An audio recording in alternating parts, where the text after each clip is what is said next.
Hi friends, അസ്സലാമു അലൈക്കും. ഞാൻ ആദ്യം ഒരു 2 ദിവസം മുന്നേ വീഡിയോ ഇട്ടിരുന്നല്ലോ, പുളി ഉണക്കണേ. ആ വീഡിയോൻ്റെ ബാക്കിയായിട്ടാണ് വെച്ചിട്ട് പുളിയൊക്കെ നന്നായിട്ട് തന്നെ ഉണങ്ങി കിട്ടിയിട്ടുണ്ട് കേട്ടോ. അതുകൊണ്ട് നല്ല കറുപ്പ് നിറമായിട്ട് തന്നെ കിട്ടിയിട്ടുണ്ട് കേട്ടോ. പുളി ഇത് ഒരുപാട് കാലം കേടാകാതിരിക്കട്ടത്. എന്താ പഴങ്ങണിനനുസരിച്ച് തന്നെ പുളി നല്ല സോഫ്റ്റായിട്ടാണ് കിട്ടൂട്ടത്. അപ്പോൾ പുളിയൊക്കെ ഉണക്കിയെടുക്കട്ടെ കേട്ടോ. ഉണക്കി എടുത്ത് വെക്കുക കേട്ടത്. അപ്പോൾ ഞാൻ ഇന്നും കൂടി വീട്ടിൽ പോയി വന്നപ്പോൾ കുറച്ചുകൂടി പുളി ഉണർന്നിട്ടുണ്ടായിരുന്നു കേട്ടോ. അപ്പോൾ അതൊക്കെ ഒന്നുകൂടി കഴുകിയാണ്ടെടുത്ത് ഒന്ന് ഉണക്കാൻ വേണ്ടി പുകത്തേക്ക് വെക്കണം. ഇത് വെയിലത്ത് വെച്ച് ഉണക്കാൻ പറ്റില്ല എന്നാണ് പറയണത്. അപ്പോൾ ഇത്ര നല്ല കളറൊന്നും കിട്ടൂല എന്നൊക്കെ പറയുന്നത് കേട്ടോ. ഞാൻ ചെയ്ത് നോക്കിയിട്ടൊന്നുമില്ല, അങ്ങനെ നമ്മൾ ഓരോരുത്തർ പറയണ കേട്ടിട്ടുള്ളത് അങ്ങനെയാണ് കേട്ടോ. അപ്പോൾ ഒന്ന് കഴുകിയെടുത്തിട്ട് ഒന്ന് ഉണക്കാൻ വേണ്ടിയിട്ട് നമുക്കടുത്ത് രാത്രി 10 മണിയൊക്കെ കഴിഞ്ഞാൽ അത് ചെയ്യുമ്പോൾ കേട്ടോ. വീട്ടിൽ നിന്ന് വന്നപ്പോൾ രാത്രി വന്നപ്പോൾ കൊണ്ടുവന്നതായിരുന്നു.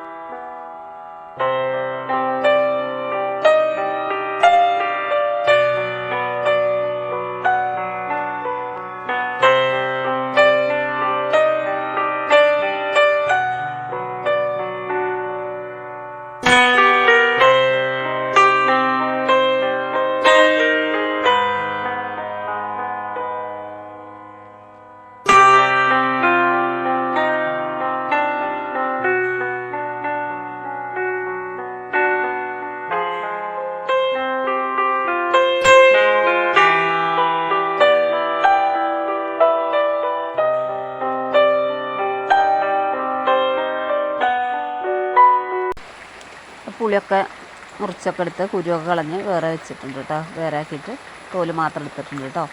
അപ്പോൾ ഇത് ഉണക്കാൻ വേണ്ടിയിട്ട് വെക്കുകയാണ്. ഞാൻ പുറത്തതുപോലെ കല്ല് വെച്ചിട്ട് ഇങ്ങനെ കമ്പ് വെച്ച് കൊടുത്തേക്കാണ് കേട്ടോ.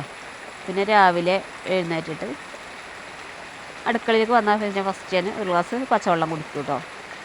എന്നിട്ടാണ് പച്ചവെള്ളം കുടിച്ചിട്ട് പിന്നെ ഞാൻ കുളിക്കാൻ രാവിലെ കുളിക്കും കേട്ടോ. ഈ അലർജീൻ്റെ പ്രശ്നം ഉണ്ടായതുകൊണ്ട് ഞാൻ രാവിലെ എഴുന്നേറ്റ് അപ്പം തന്നെ അടുക്കളത്തെ പണി തുടങ്ങാൻ മുന്നേ തന്നെ കുളിച്ചിട്ടാണ് കേട്ടോ അടുക്കളയിൽ കയറൽ. അപ്പോൾ വെള്ളം കുടിച്ചിട്ട് ഞാൻ കുളിക്കാൻ പോയി. കുളിയൊക്കെ കഴിഞ്ഞ് വന്നിട്ട് ഞാൻ അരിയൊക്കെ അരച്ചെടുത്തിട്ടുണ്ടായിരുന്നു. ചീയപ്പമാണ് ഉണ്ടാക്കുന്നത്. ചീയപ്പത്തിനുള്ള മാവൊക്കെ റെഡിയാക്കി എടുത്തിട്ടുണ്ടായിരുന്നു കേട്ടോ.